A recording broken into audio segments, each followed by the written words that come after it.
रहीम नाज़रीन अस्सलाम वालेकुम, मैं हूँ इमरान वसीम। नाज़रीन, प्रोग्राम में हम बात करेंगे खैबर पख्तूनख्वा के वज़ीर आला सुहेल अफरीदी जो कि लाहौर के 3 रोज़ा दौरे पर आए थे।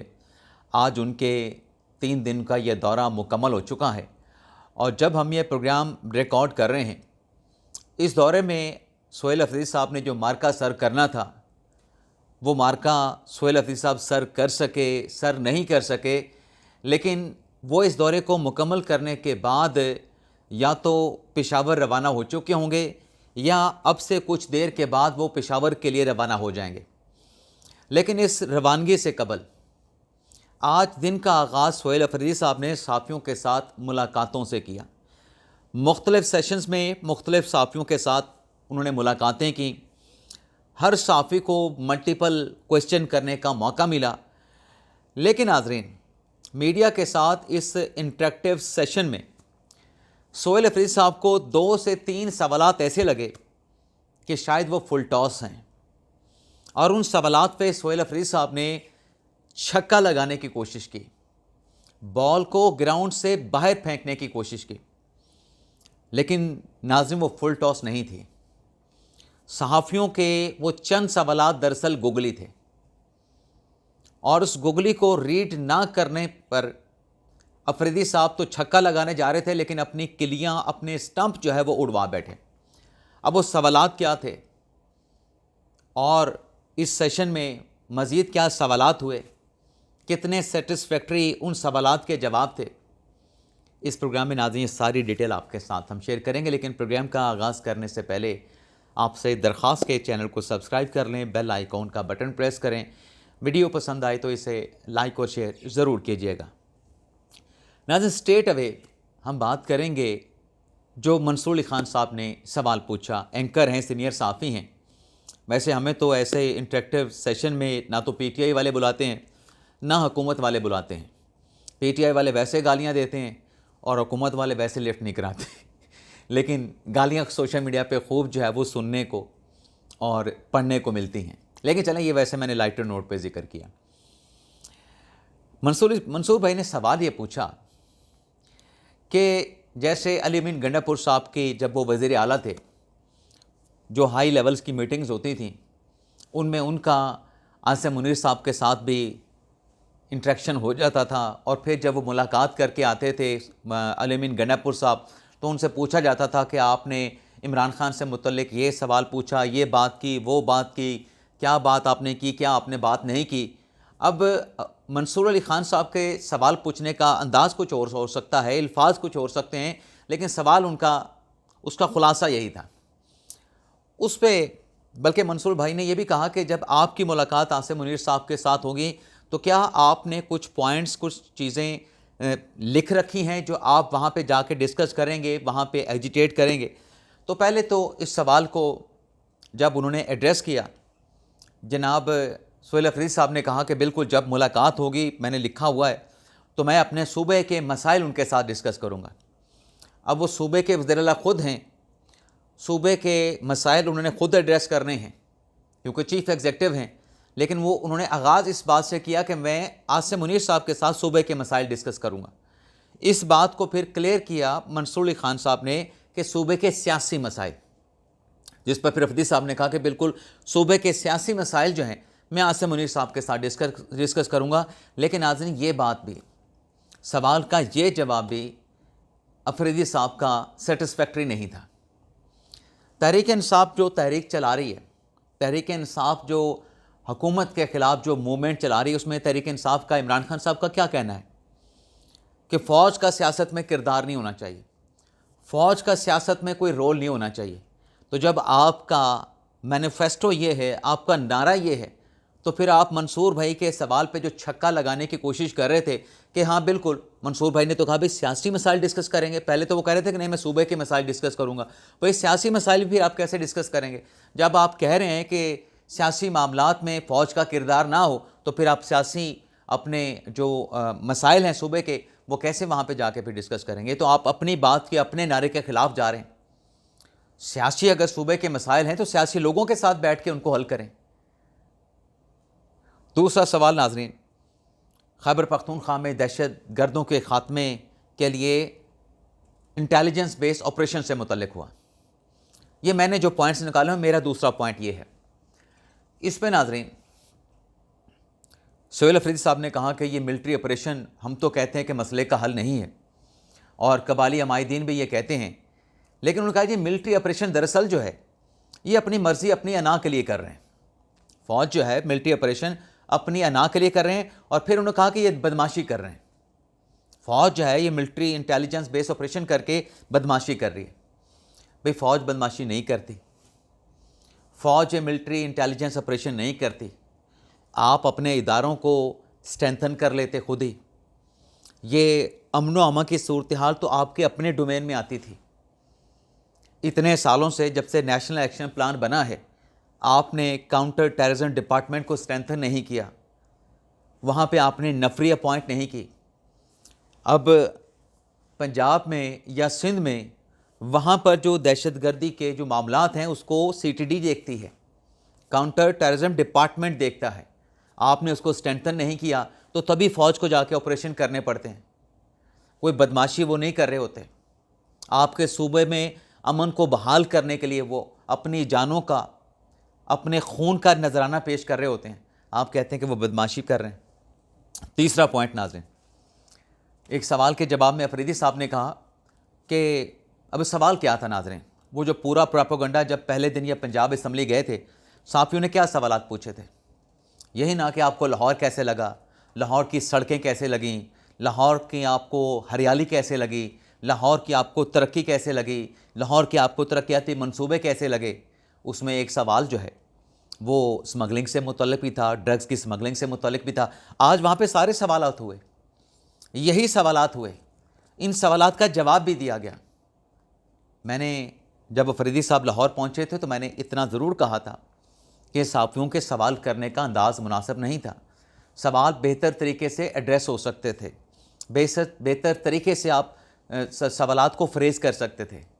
लेकिन यहाँ पे क्योंकि कोऑर्डिनेशन थी, म्यूचुअल एक तावन भी मौजूद था तहरीक इंसाफ का, सहाफ़ी भी सीटों पे बैठे थे, तो वही सवाल बेहतर अंदाज से हो गए। पंजाब असम्बली में तो भगदड़ मची हुई थी, तो जल्दबाजी में सवाल हुए, तो जल्दबाजी में साफ़ियों से क्वेश्चन भी दुरुस्त फ्रेज़ नहीं हो सका होगा। आज तो आपने उन तमाम सवालात का जवाब दिया। अफरीदी साहब ने कहा कि वो जी सड़कें लाहौर डेवलप तो हैं, सड़कें बड़ी अच्छी हैं, लेकिन सड़कें बनाने से तो कौम तरक्की नहीं करती। अब ये जिस शऊर की बात कर रहे हैं अफरीदी साहब कि इमरान खान साहब ने कौम को शऊर दिया है, सड़कों से अवाम तरक्की नहीं करते, ये किसी तरक्की याफ्ता मुल्क के किसी क्या कहते हैं फ़िलासफ़र से पूछ के सामने ये बात ना कर लीजिएगा, या किसी और के सामने बात ना कर लीजिएगा। पाकिस्तान के अंदर भी ये सड़कें बनाने से कौम तरक्की नहीं करती।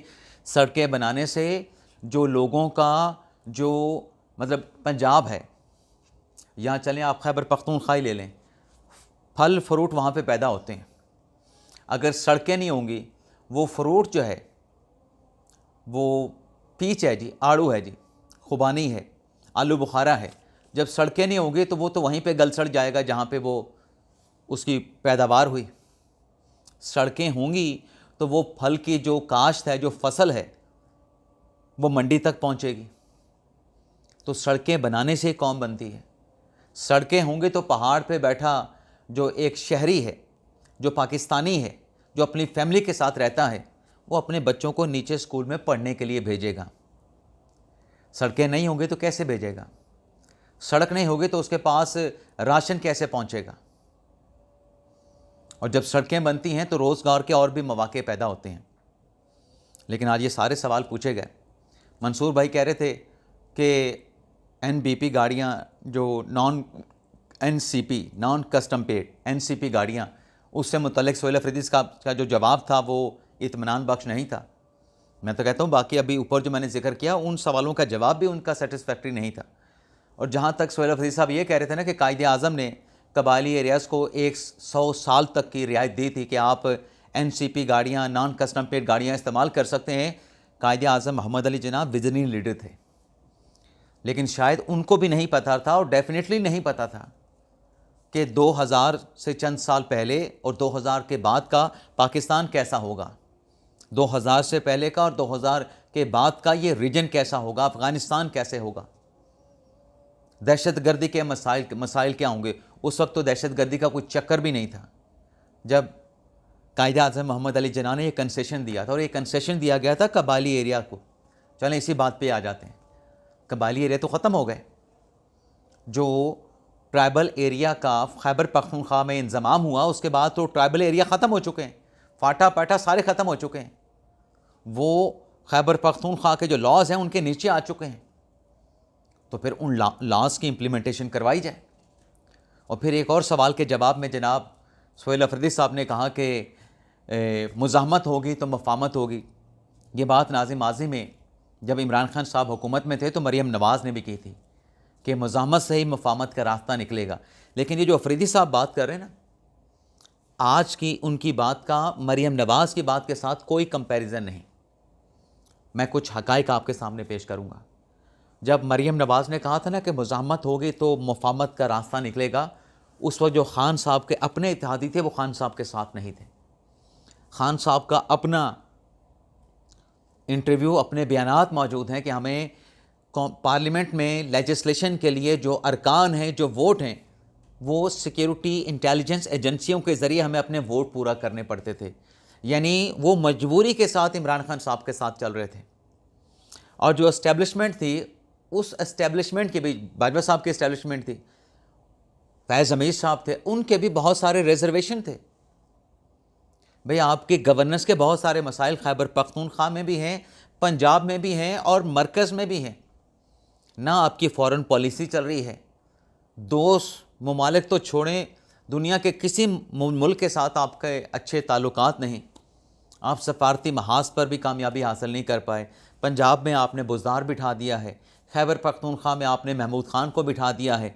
तो इस्टेब्लिशमेंट तो इस बात पे सवाल करती रहती थी कि भाई इन चीज़ों को दुरुस्त करें। आपका 1 पेज तो जुलाई 2018 के इलेक्शन के कोई 7-8 माह के बाद फट चुका था, और कोई 9 मई भी अपोजिशन ने नहीं किया था। उस वक्त की अपोजिशन ने, ना नून लीग ने किया, ना पीपल्स पार्टी ने किया, ना पूरी पीडीएम की किसी अपोजिशन की जमात ने किया। आप लोगों का मसला सबसे बड़ा तो 9 मई है। और दूसरा वो जो 1 पेज है, जैसे मैंने कहा कि बाजवा साहब का, इमरान खान साहब का और फैज़ हमीद साहब का, उसमें बहुत सारे सुराख थे, उससे हवाएं गुजर रही थी, हवाएं आ रही थी। इस वक्त जो 1 पेज है, हुकूमत की इत्तेहादी जमातें बिल्कुल एक दूसरे के साथ इंटैक्ट हैं, ऐसे जुड़ के ठहरे एक दूसरे के साथ कि बीच में से हवा नहीं निकल सकती। और इस्टेब्लिशमेंट के साथ भी उनके ताल्लुकात ठीक हैं। वहाँ पर तो सिर्फ बाजवा साहब और इमरान खान साहब ये अकेले थे, या फैज़ हमीद साहब से ट्रैका था। यहाँ पर तो पूरा इदारा और जो इत्तेहादी हुकूमत है वो एक दूसरे के साथ मुशावरत के साथ, कोऑर्डिनेशन के साथ आगे बढ़ रहे हैं, और आप अकेले इधर बैठे हैं। आप कहते हैं मुज़ाहमत करेंगे तो मुफ़ाहमत हो जाएगी। ये तो सूरत हाल इंटायरली तब्दील है। सबसे बड़ा मसला तो आपके लिए 9 मई का जो आपके गले पड़ा हुआ है, और 9 मई का केस उन्हीं लोगों का केस है जिनके खिलाफ आप सोशल मीडिया पे कंपेन करते हैं, जिनसे मुतल्लिक आप कहते हैं कि मेरी मुलाकात हुई। अफरीदी साहब कहते हैं मैं सूबे के मसाइल या सियासी मसाइल उनके साथ डिस्कस करूँगा। और जिस शऊर की बात सोहेल अफरीदी साहब कर रहे थे कि सूबे में बड़ा शऊर आ गया है, वो भी मुज़म्मिल शाह साहब ने, एंकर हैं एक्सप्रेस न्यूज़ के, वो खोल के उन्होंने बयान कर दिया कि पिछले 13-14 साल से आपकी खैबर पख्तूनख्वा में हुकूमत है। आप तो तालीमी इनकलाब लाने के लिए आए थे, आप तो सेहत का इनकलाब लाने आए थे।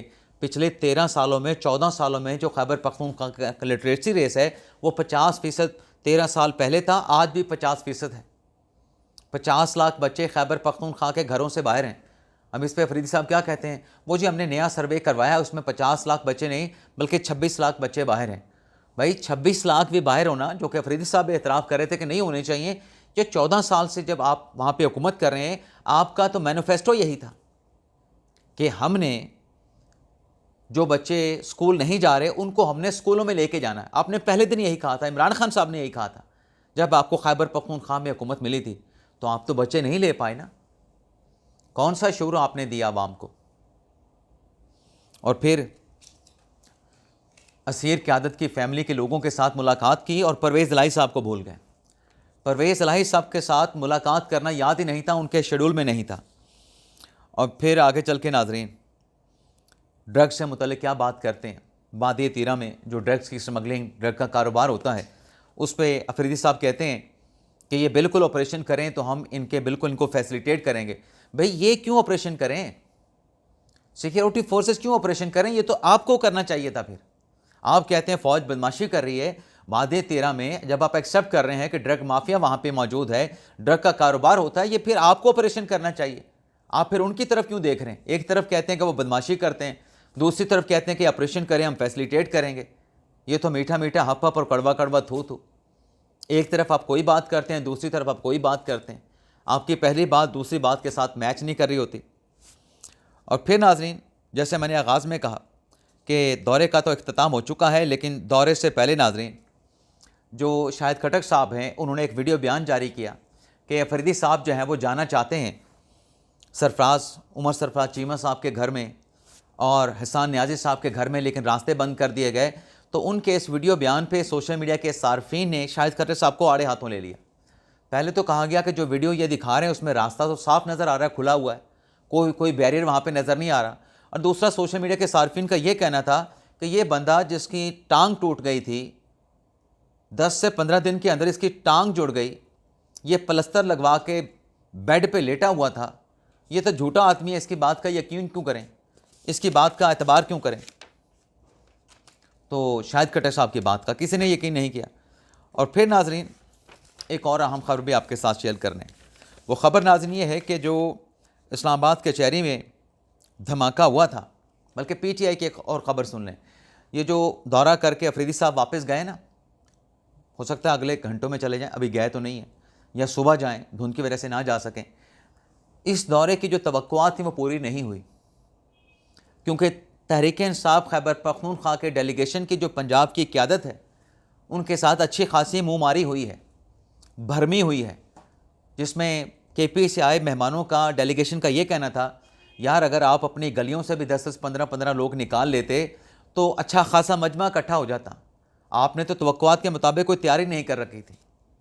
बाकी वफाकी हुकूमत ने आज ये फैसला किया है कि 1 जनवरी से जिन गाड़ियों पर M टैग नहीं होगा, उन गाड़ियों को इस्लामाबाद में दाखिल होने की इजाज़त नहीं दी जाएगी। और अब तक नाज़रीन 14 नवंबर से लेके इस्लामाबाद में जो मुख्तलिफ पॉइंट्स बनाए गए हैं M टैग इशू करने के, 1 लाख गाड़ियों को M टैग जो है वो जारी किया गया है। इजाज़त चाहते नाज़रीन, अल्लाह हाफ़िज़।